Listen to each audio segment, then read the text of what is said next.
Hi, mes amours.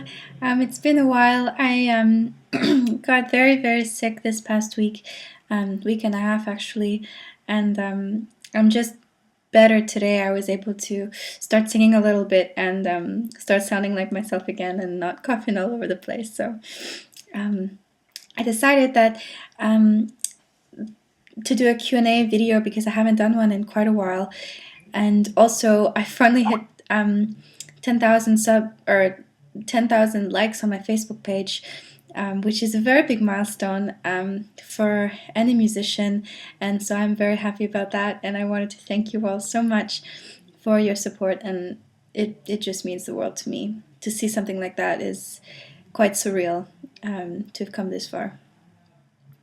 Also, I wanted to thank Langston for sending me this in the mail. It's a beautiful hairpiece with an origami rose, which I've never seen before, so thank you very much. And whenever I show something that somebody has made me, everybody asks me, where can I send something? Email me at veelamusic@live.ca and I'll give you somewhere where you can send it. So, let's get started on the questions. Ethan Molinaire asks, what is your overall goal that you wish to accomplish with your music? Now, I make music to tell stories and to inspire and really to explain to people things that I wouldn't be able to in conversation. And most people have noticed that usually I don't say anything in my song about my personal experience. It's always very third person and talking about something I've seen or somebody I knew or know. I very rarely say I, and it's always he or she in my songs.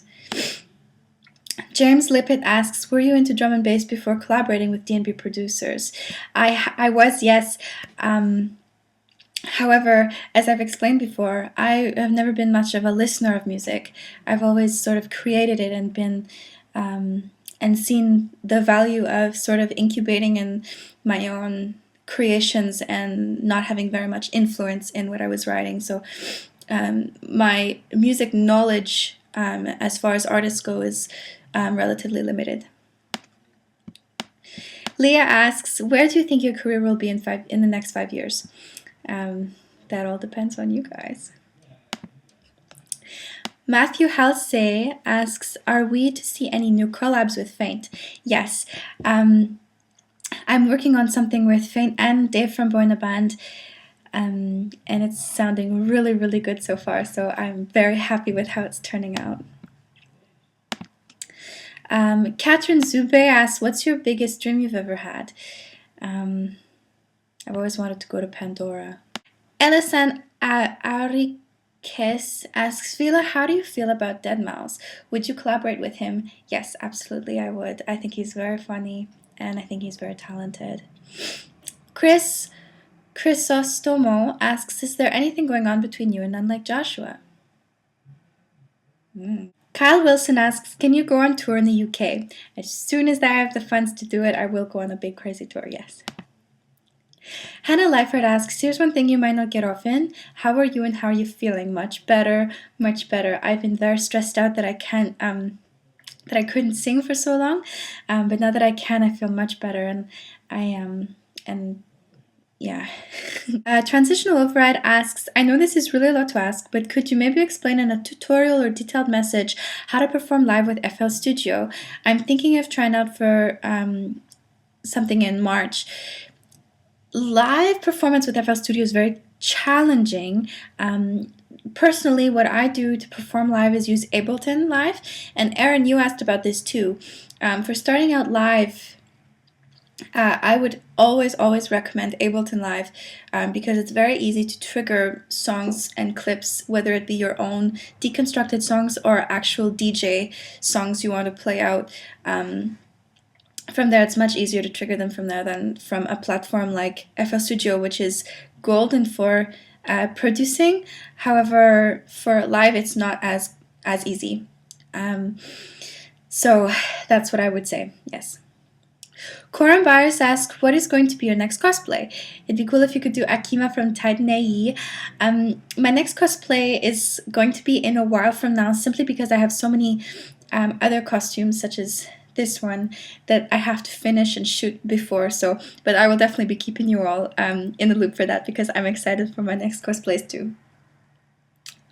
Hassel asks, when I get better with producing and have more experience, would you do a collab with me? Absolutely, of course. Brian Maskell asks, how long does it take to receive a song, think of vocals, record them, and then send it back to all the producers? I asked because I've sent you 4 songs to listen to. So the process for that is usually I get a song in my email, and I'll listen to it. If I don't like it, I'll send an email back saying that I don't like the song and I won't work on it. If I do like it, I'll send an email back saying I love it. Either make these changes and I'll do it, or I'll get to it as soon as I possibly can. My calendar is swamped with songs I have to do vocals for, that I have accepted to do. So I get requests every single day asking to do vocals on songs. If I don't answer you for a long time, it's because I've kept it in my unread messages box and I haven't gotten to it yet. If you were offensive, or you didn't seem like a very nice person in your email, or you were very pompous about it, I won't email you back at all. And if I have told you that I will work on your song, then it takes me, when I start working on a song, it takes me a day to finish it. Sometimes 2, depending on whether or not I'm seeing very long vocal lines for it or very complex lyrics. If I'm paid to do it, I'll do it immediately and it'll go to the top of the pile because I have to eat too. And if not, then you just go to the bottom of the pile. Right now the waiting list is about 8 songs long, so that will take me about 2 weeks to do, so it just gives you an idea. But most people are satisfied with what I give them back. Sam Hills asks, what gave you the confidence to do all this brilliant music? And the answer to that is very simple, is that I can't do anything else. I couldn't ever force myself to do something I don't love, and this is my love. I'm so happy doing this, no matter how hard it gets sometimes. So there's your answer. Chris Roberts asks, when is My Enemy going to be released? Good question. My Enemy, for those of you who remember, is a song I released for 2 days about a year ago. Maybe it was 6 months ago, I don't quite remember. But that's one of my new productions that I actually produced as well as sung on. That I want to release as a single when it's finished. So I honestly cannot give you an answer for that yet. I don't know. So Philip Emma asks, when will Horizons be released? Stefan Nesheim asks, what happened to the Kerrigan cosplay? Good question. Kerrigan is right beside me, and it's just that there was an issue with the producer, and I had to work out just about the actual song for the cosplay. So now that that's figured out, I'm doing the cosplay as soon as I possibly can. Mark Lyford asks, which one of your songs or collaborations is your favorite and why? This one is, I always get this question all the time. I think that up to date, one of my favorite collaborations would have been one with None Like Joshua, or the one I did with Captain Panic, Offering, which was so much fun to do. I love working on that song. It was a really interesting energy to work with on that song. I also love working with Faint 2/3, and Bus Drugs is really fun to work with as well. So it all depends. I like them all for different reasons, and anybody who I accept to do vocal work for, I'm going to really like and enjoy. So Abraham Shanik Nunez asks, I've been producing for about a year now, and if I get good, will you be able to do a collab with me? Send me your song and we'll see. Adrian Camacho asks, I've been wanting to ask you this for a while. Since Prelude, in what ways do you feel that you've grown as an artist? Since all the collaborations and with the album EP that you're working on with None Like Joshua, has it affected you in some way, both musically and creatively? Do you feel like your style has changed, and are you working on another EP? Well, the first part of that question is how do I feel I've grown as an artist? I feel like I've really branched out from doing only production work and a bit of vocals to doing lots of vocals, working with many different people, and doing other kind of styles that aren't just my own, which has really diversified what I can do with my voice and taking my lyrics to a whole other level, being much more sure of myself and who I take on has been a really positive change as well. My style has changed in the way that I feel like I can do more of what I want in a song as opposed to what I think the listener wants. And musicians, when you realize that, wow, does it ever open doors for you creatively. I am working on another EP, yes. Sander Votes asks, when are you releasing Sexy Stuff with Myth? Your vocals you sent me a while ago made me curious. Myth is a wonderful vocalist who I've been talking to for a long time. She's one of my good friends, and we are going to be releasing something a cappella. It's been on hold since I've been ill, so yes, that will be coming soon. Jason Daniel Klein asked, if you could ask us one question, what would it be? If I could ask you one question, I think it would simply be, what would be something that I would be willing to make, or what would be something I could make that you would be willing to pay for? Because I'm kind of at a cusp now where my expenses are getting higher for my music because I want to make all these beautiful music videos and I want people to work with me, and I need to make costumes and all kinds of stuff like that. And I just simply need more income from my music. And, you know, I can make all kinds of things for girls. I know most of my fan base is male, however. So what are some kinds of things that you would be really proud to purchase from me that I could make myself and wouldn't have to break my back to do it? That'd probably be my question, because I think it would benefit us both. So yeah, let me know. Sliced, what artists, things, and environments do you look to for inspiration? There's one word to answer this, and it's people. He also asks, what do you feel is the most important quality of a vocalist? This is very different for everybody. To me, I think it's being sure of yourself, because being a vocalist, it's a very personal kind of thing. When you're playing an instrument, it's the instrument that's making the sound. It's not from your soul, really.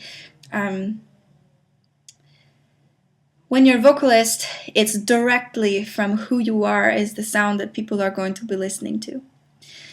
And as a vocalist, you have to be very confident that that sound is what you want to make and not try to sound like anybody else, because that's how people fall in love with you and want to support and love who they are hearing. You could be the most brilliant singer who sings classical music and can sing the notes perfectly and everything, but there's a lot of people who can do that in the world. I can't sing like Celine Dion, but I have my own style that Celine Dion can't do. So,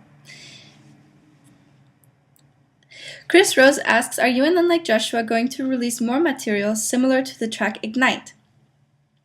Yes. Joshua Blessing asks, do you like metal or any of metal subgenres? Absolutely. I love dark sounding music. I like Slipknot. I like just music that makes me feel, you know. It's usually just songs that I like, and a lot of those are metal songs, yes. Shelby Wen asks, when will your t-shirts be coming out? This is something that I'm working on personally because I don't want to have to make people pay $20 for a shirt that I had made online, and I just don't feel like it's very personal. I'd rather make them myself in my house on shirts that I found that I think look cool, and then get to post them. So I'm working on getting a screen printing system done for myself here. And then I'll be making them as soon as possible.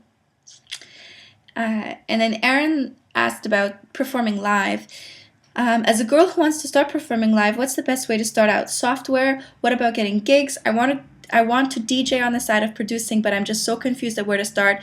I know you do that kind of stuff, so I figured it'd be a good time to ask. Yes, DJing is very, very, very, very, very, very simple compared to producing. You can produce, you can DJ, absolutely. I learned to DJ on a platform called Decadence that ImageLine makes. I'll post a link in the description. And if you download that demo, the only thing that makes it a demo is that it quiets down. It gives you a silence in the audio every 4 minutes. So you can play live with the demo version, but it's only like $90 to buy the full one. And you need a little controller, and that just teaches you how to actually mix tracks. There's lots of other software components, or not components, programs that you can use to DJ, such as Tractor and Virtual DJ. They're all similar, and if you know how to use one, you can probably figure out the other. Learning to DJ, there's tons of tutorials online, and that's how I learned, and it's really just practice. You have to practice getting gigs, you have to talk to people and tell them, I'm a girl, I DJ, here's the tracks I produce, and get your foot in the door. That's the only way to do it. André Elleroux asks, will you release more vocal sample packs? Maybe vocal construction kits, like different songs split up. More vocal sample packs will be coming later on in this year. I have yet to talk to Toby Emerson about that though, so we'll see. Ollie White asks, what significance does your tattoo have to you? This tattoo, which you've seen probably most likely in music videos and such, is a tattoo that I got with my sister Madigan, who does Storm's photography and creative design. She is an absolute angel, and we have the same one. So that's what significance it has to me, and it's very close to my heart. That concludes the Q&A. I hope that you enjoy the new tracks that are going to be coming out very soon. I think this Friday I'll be posting an a cappella video, so post on my Facebook page which songs you want to hear. And other than that, I'm very happy to be back, and I really missed you all. Big kisses to everyone.